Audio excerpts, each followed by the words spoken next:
Namaste, Jai Bharat.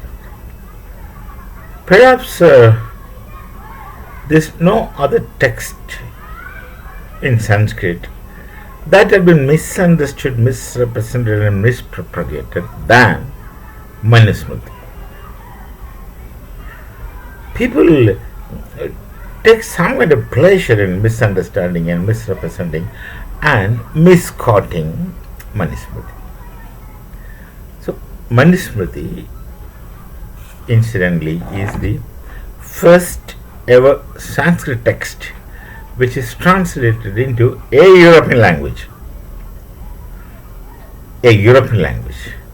Manusmriti was not translated into English, it was translated into Dutch. That's the first Sanskrit text that is got translated into a European language, which is Dutch language, not English. But many Sanskrit texts were translated into other non-European languages, for instance, Persian. The brother of the notorious Aurangzeb, a fanatic come crazy, Darashiko, the brother of him, was of course killed by his own brother. Speaks about the character of Aurangzeb.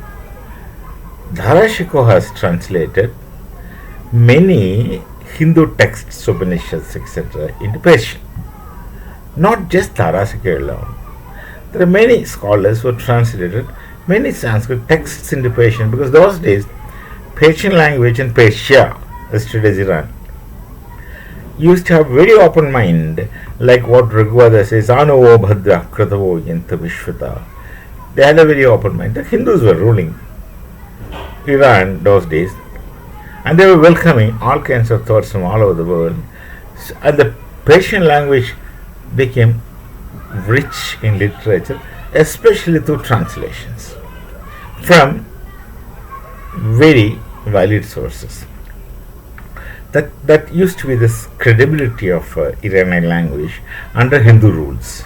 Then with Islamization, the whole thing got closed down, and till now that goes on. That's a different thing. But they have a history of rich literary tradition, and that's precisely why when the Mughals started dominating Bharat and establishing their Mughal kingdoms, they wanted to juxtapose Sanskrit with the language, and they found the only possible language in the Islamic world then was the language of Iran, Persian, Farsi, as they call it in their own language, Farsi, or Parsi in English, or Persian, in other words. So they started juxtaposing Farsi to Sanskrit, and there was a time in Bharat with under the Mughals establishment, Mughal so-called rule, that the scholars, Islamic scholars, used to learn Farsi, whereas the Hindus used to go and learn Sanskrit. To that extent, the Hindus used to use Devanagari script for writing. Obviously, from the Veda Upanishadic knowledge tradition, Vedas and Upanishads were written in Devanagari script. That's a script in which Sanskrit language is written, was written, is written, and shall be written. And that script they were using for most languages in Bharat, Hindi normally, and many other Indian languages like Maratha, Konkani, many others. Gujarati has their own script. Punjabi did not have a script, but after after the Sikh gurus, they created a script for them, Gurumukhi. Gujarati had its own script, but other many places they used Devanagari scripts for writing. And South Indian languages, they have a different structure of scripts, and same ways with East Indian, but they were all connected to Devanagari. So Devanagari is predominantly the archetype script for Bharat, and we all use Devanagari for reading, writing. And the Mughals, when they were ruling, they were speaking the same language.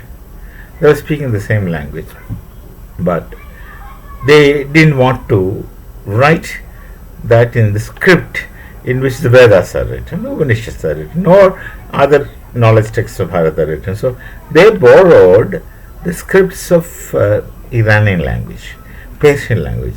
Look at the irony. Iranians, the Persians, are Shia Muslims, And the Mughals are Sunni Muslims. Normally they are swords thrown at one another, they oppose one another. But when it comes to using a script, they used Iranian script because of the richness of Persian language. And they started learning Persian in spite of that being a Shia language to juxtapose Sanskrit. And that is how the Islamic scholars in Bharat were very good in Persian language. They were scholars. The Islamic scholars were also scholars in Iranian language, Persian, Farsi. And when Jamaluddin Afghani, who came to Bharat to create a pan-Islamic world, he came for pan-Islamism.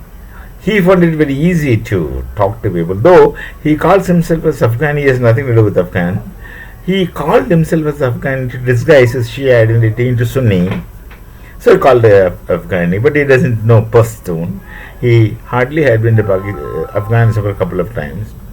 Then he is originally from Tehran and in Iranian. So this became very comfortable to the Afghani to go around and talk to people, because most scholars knew Persian, Farsi. So that's one thing. So the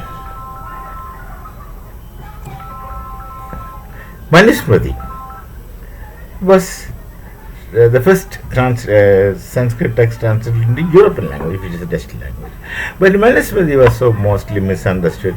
I do not know if somebody had some kind of revenge, misunderstanding, because certain concepts in Manusmriti was misunderstood by people, especially that Nastri Swatandra Mahadi kind of quotation. That is very, very evidently wrongly misunderstood, misrepresented. Very evident. I need to give a long lecture on that. The lines themselves were evident. Rakshadi 3 times. Pito Rakshadi, Partro Rakshadi, Putro Rakshadi, and the other stanza doesn't say Shikshati. Says don't leave a woman unattended. Now, similar things are misquoted, and Manusmriti is translated into English much later, and the title is given very rightly, The Ordinances of Manu. It's a code of conduct which is not supporting caste system, which is not supporting anything, but short-sighted people who are biased of gender differences, who are biased of class distinction, understood it that way. That's it. Now, the only thing is that you should read Manusmriti seriously, sincerely, remembering what it asks you to do. The punishment for a Brahmin given in Manusmriti is so drastic. If you're a Brahmin, you're supposed to be a knowledgeable person, you can't simply do mistakes, and if you do it, your punishment shall be severe. And a lot of other things. The freedom of woman, as said in Manusmriti, is immense. You can't, as a man, you can't abandon your wife for whatever reasons at all. Yes, if she can't give you a future generation, then you have to obtain her permission to remarry after providing all her requirements for the entire life. And if she doesn't permit you to marry, you can't simply, and that's it. Then, if she's insane, that's a different situation, where you can't obtain her permission. But such an insane wife, if you want to abandon, you really have to take care of all things. Provide her for the entire life, and then think of marrying. But on the other hand, a woman picks up a husband. You remember that we had the practice of remembrance. A woman picks up a husband, and if the husband goes abroad for religious purposes, leaving her, going out of home to a different land, distant land, for religious purposes, she has to wait for 3 years. 3 years. And in 3 years, if this man who had gone to seek for spiritual knowledge does not come back, She need not ask anyone. She is free to pick up another husband. Suppose he goes for business, or suppose he goes for studies. Sorry, suppose he goes to studies in a distant universities like Takshashila. Used to be very popular universities those days. Most of the ministers in most kingdoms, there are students there, and maybe classmates to a great extent. So if he goes to study, then the wife has to wait for 2 years only, need not wait for 3 years. He had gone to obtain wisdom. And if he doesn't come back in 2 years' time, she is free to pick up another man as her husband. Suppose he goes for business, then the woman only has to wait for 1 year, 12 months. If he doesn't return in 12 months, she need not wait for him. She is free to abandon him and pick up another man. This is the kind of freedom given to women. So women are given primacy, unlike what people speak of it. So I would advise is Manusmriti is not such a big book. It's a simple text, not very big, of course, sizable. And you read it, there's no complications in it. Things are very plainly stated. They're simply rules and translated in English as the ordinances of Manu, the orders, the codes of conduct of people. It discusses how you should live, the laws are there. So you read Manusmriti before attacking Manusmriti. It's not a Rigveda that you need the support to understand of a guru. You can read it and understand. So stop criticizing Manusmriti for the sake of fashion. By criticizing Manusmriti, you are not going to be a great man. We shall meet again with some other thought. Till then, it's Namaste.